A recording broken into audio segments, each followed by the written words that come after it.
Earlier today, the Congressional Family Caucus, led by Congresswoman Mary Miller, held a member and staff briefing to discuss and to draw awareness to a couple of measures that are designed to protect children from gender experimentation. Now, this comes even as the most mainstream medical associations remain captive to transgender ideology. There remain doctors and other experts committed to protecting children from these harms, however, and one of the most recent ones was the plastic surgeons, American Society of Plastic Surgeons.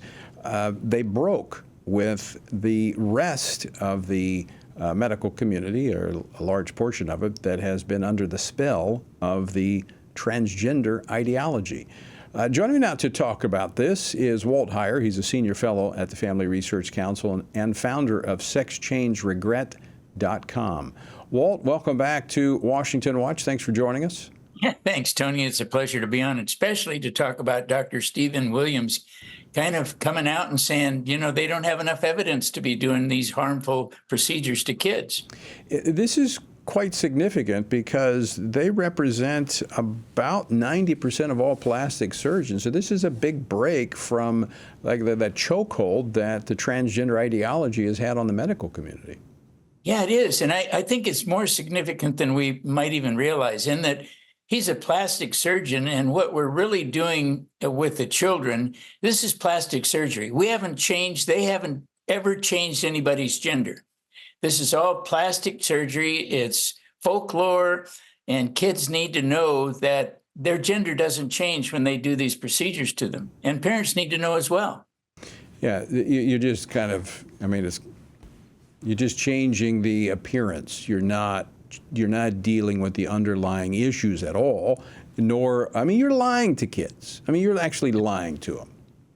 That's right. And I've always said that, Tony, the one thing they do is devalue them when they lie to them by telling them they can change genders, and then they dehumanize them by giving them hormones, and then they destroy their ability to function as a male or female when they perform surgery on them. It's a sad case, but I'm glad this doctor stepped up.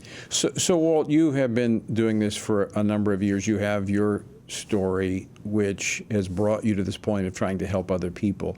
Let me ask you this question: as we've seen more visibility to this issue, and of course you were a part of the briefing on Capitol Hill today to talk about these measures to protect children, are you getting more people reaching out to you that are coming out of detransitioning? A lot more people are reporting harm. And the reason for it is, Tony, is because they did procedures on a lot more people. People fell for this. You know, we had the social contagion where young people wanted to do what their friends were doing, join a group, or we had the online indoctrination on their computers, especially during 2020, when kids weren't going to school. So those two factors really kind of put a big spike in the number of children who are identifying as transgender. Tell us a little bit about today's briefing on the Hill. Yeah, well, there was Chloe Cole, Prisha, and myself that testified along with Dr. Van Meter. And we were really able to punch some big holes in the whole advocacy thing about the help. We know everybody gets harmed by this. When I say everybody, I mean everybody gets harmed. At some point in time, Tony, I have people that write to me at Sex Change Regret that regretted either 3 weeks after the surgery all the way up to 40 years after surgery. So, and those at 40 years said they waited 20 years to admit that it was a bad thing for them to do. So I think we had a real good impact on the panels that we did, 2 panels, one at 8 and one at 3.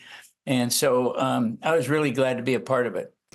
Walt, do you think that the more robust conversation that's taking place, like we're having here, in addition to major medical societies coming out, associations coming out and say, hey, we're not doing this, the science isn't there, we're putting the brakes on it, Could we be at a tipping point? Could we see more of this ahead? Yeah, I think the tipping point's coming, Tony, because what's going to happen is more and more lawsuits. One of my clients that I started with 3 years ago just settled a lawsuit with one of the major surgery companies. in California. And so I think it's going to be the lawsuits Yeah. that are coming that are going to bring him down, because I've already had one doctor report that he's not going to do it because his medical malpractice insurance went up to like $1 million a year. He said, I can't afford it. Yeah, I agree. I've been having conversations with trial lawyers who usually are on the other side of issues with us, but when they see the dollar signs and the bad medicine, they actually become allies. Walt Heyer, I want to thank you for joining us, and thanks for the great work that you're doing. Thank you. It's a pleasure to be on. Take care, Tony.